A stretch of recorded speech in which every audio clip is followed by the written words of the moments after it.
Tonight on KGW News, more wild weather in the final days of winter. First it started bubbling up through the floor. From deadly flooding and landslides to fresh bursts of hail. Also tonight, fired federal workers demand help from Oregonians in Congress. What are you doing to leverage the power of the people? Then, new at 11, how scammers are targeting people desperate to find their lost pets. Is very heartbreaking because these are folks that are in a vulnerable position.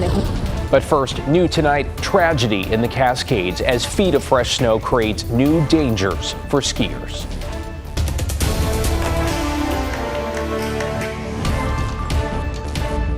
Thanks for joining us. I'm David Mulco. That tragedy occurred this afternoon on the slopes of Mount Bachelor when a skier died after he became trapped in a tree well. Here is what we know. Dispatchers say they received an emergency SOS text from an Apple device around 3 this afternoon with a message reporting a trapped and injured person in steep terrain. Ski patrol was immediately deployed and the man was found on the west side of the mountain. Rescue crews say the victim was unresponsive and buried headfirst in a tree well. It took about 15 minutes to dig him out.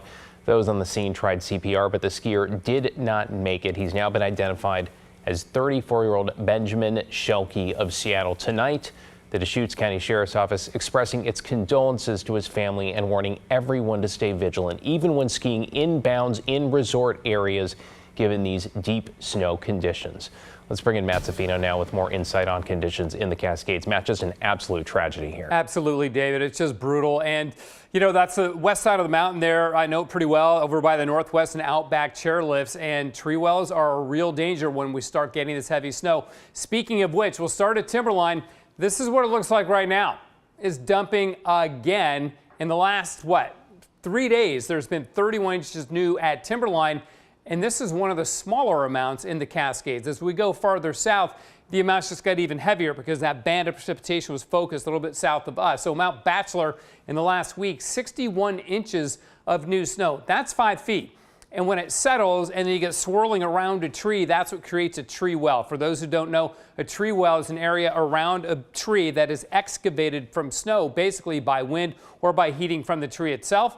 And if you're skiing or snowboarding and you fall into one of those, they can be deep. The snow can collapse in on top of you and they can be impossible to get out of. Willamette Pass, 52 inches of snow in the last 7 days. You probably know about, or maybe you don't know about, the closure there on Highway 58 last night for several hours. Crater Lake has had 48 inches in the last 5 days. In fact, when you look at Crater Lake, they're at 170% of average. You look at this blue line, they just shot up with their heavy snow over the last several days. So it really has been an impressive run throughout the mountains. And as I said, all the passes are still quite snowy. That's Santa Ana Pass right now. So are we done? No. We have a winter storm watch along the entire run of the Oregon Cascades beginning Wednesday night into Friday for feet more of snow on the way, David. So the dangers will not dissipate anytime soon. Back to you. Yeah, we got some wild video from Highway 58. We're going to show folks a little bit later in the newscast. See you in a few, Matt. Meanwhile, a woman in Central Point near Medford was swept away and drowned in floodwaters over the weekend. This comes as rivers and streams to the north in Douglas County overran their banks, flooding the town of Drain. Daisy Caballero went there to talk with residents as their cleanup got underway. That's Mother Nature. And she can treat you good or she can treat you bad, and real quick. The tight-knit community of Drain is reeling from this weekend's heavy rainfall that caused massive flooding throughout their area, damaging the outside and inside of their homes and businesses. I fell in the water trying to get my sled out, and it just showed me how quick you could feel the cold of the water, yeah. Roy Wirtz's family has lived here since the 1970s, saying they've seen their fair share of flooding, but this one was one they won't forget. As over 1.5 feet of water got into their home, his daughter sharing this video with us. First it started bubbling up through the floor, bathroom.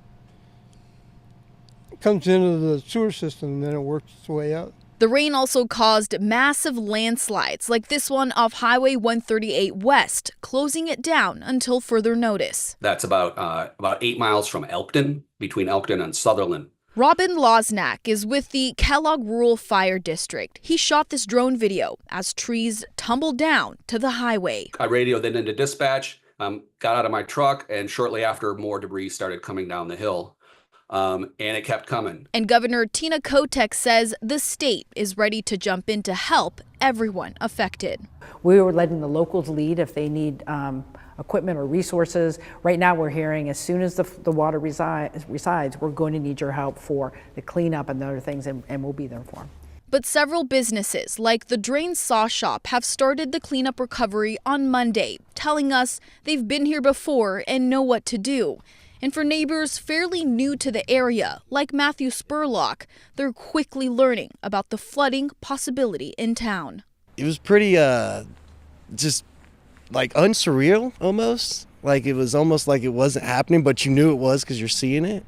So again, this was my first flood I've ever experienced. So it was really took me by surprise. Now, I also spoke to the local fire chief, and he tells me they made about 15 different home rescues throughout this event, mainly here in Drain. And as of now, no injuries have been reported. In Drain, Daisy Caballero, KGW News. That is good news there. All right, to get you caught up on tonight's other headlines, Israel has launched a wave of airstrikes across Gaza, its heaviest attack since a ceasefire took effect in January. This is video of those injured being taken to the hospital. Gaza's health ministry reports at least 200 people have been killed. Israeli PM Benjamin Netanyahu saying he ordered the strikes because of a lack of progress in talks to extend the ceasefire and to release hostages. In a statement, Hamas condemned the airstrikes and added that Israeli actions have put the fate of remaining hostages in jeopardy. Back in the Northwest, Portland police have arrested a man they say shot and killed a woman overnight in the Centennial neighborhood. This was reported shortly after midnight on Southeast Harrison near 143rd.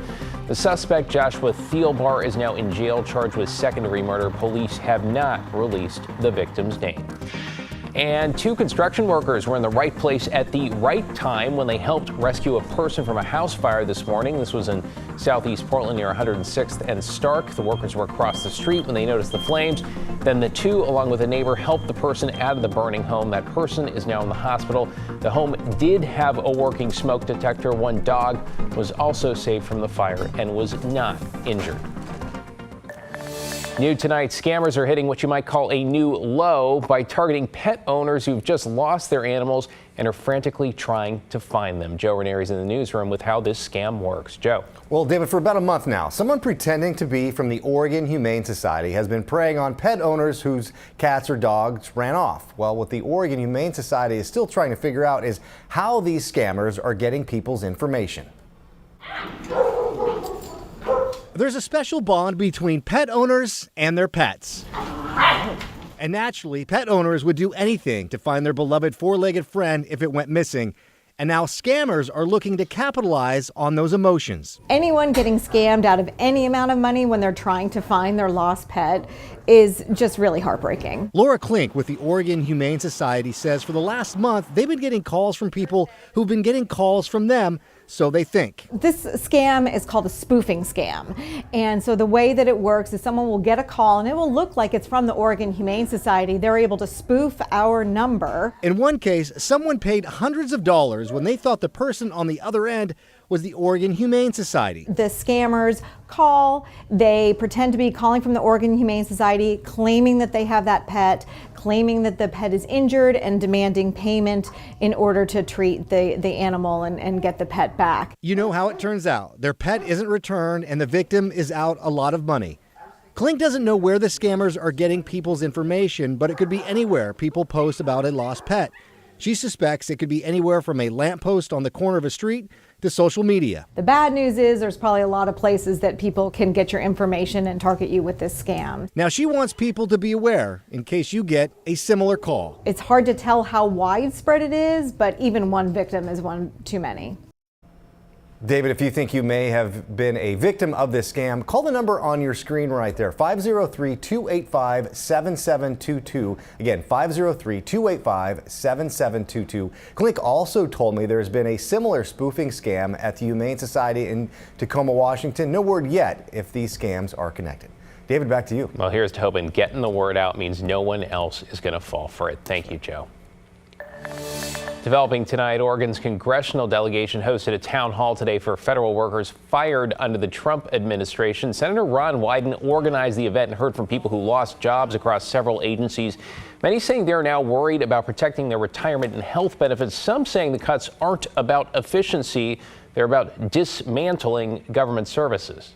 On behalf of myself and other federal employees, many of whom are unable to openly speak at this time, due to fear of retaliation or the risk of losing their jobs, I'd like to say that this cruel and unusual treatment of our public servants will not be tolerated.